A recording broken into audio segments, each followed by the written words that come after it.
Of course, there were a lot of Emmy winners and losers from last night, but the question on everyone's mind, who onesied the night?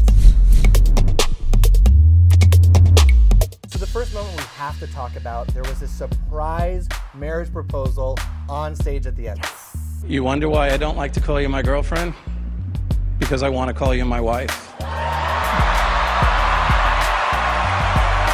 Leave it to the guy who won the Emmy for directing. He directed the Oscars to set up the greatest moment in maybe Emmy's history. Yeah, he produced his own love story. I love it. And the audience went crazy. Like this buttoned up Emmys audience turned into like the Maury Povich crowd in 30 seconds. Yeah, multiple celebrities crying, people standing up out of their seats just like cheering for the love story of Glenn and Jan.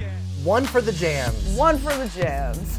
Next up, it was a huge night for the marvelous Mrs. Maisel. That's right. They swept the show 5 awards. And my favorite of those awards was Alex Borstein when she won Best Supporting Actress in a Comedy Series. She got up and had like the most badass wardrobe change. Yeah, she was actually wearing her wedding dress from 15 or some odd years ago. And it was a little cold in the theater maybe, or she was just a little excited. Her 2 Golden Globes were pointed right at the audience. And she called it out, which is great. I went without the bra. Yeah, I mean, what turns you on more than winning an Emmy? That's my #1 turn on. So we have to give a shout out to Henry Winkler. He won his first Primetime Emmy Award ever. And this is like 44 years in the making. He was on Happy Days 4,000 years ago. And so everyone got on their feet, standing ovation, because I think it was a long time coming. Yeah, and he had a great acceptance speech. And the kids, Jed, Zoe, and Max, you can go to bed now. Daddy won!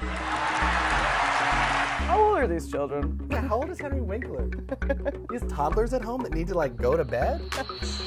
It's the moment you've all been waiting for. Oh yeah. Who onesied the night? I'm going with Angela Bassett. Yes, she wasn't even nominated. She didn't win an Emmy, but she got out there and looked insanely good. She's 60 years old and she looks 27. She looks incredible. She won our hearts. That's what matters. She looked younger than Tiffany Haddish, who also looks very young for her age. Yeah. The two were up there Wakandaing forever, and I was like, this isn't fair. I want her skin regimen. Yes. What does she rub on her face? Is it stem cells? I'm willing to pay for it.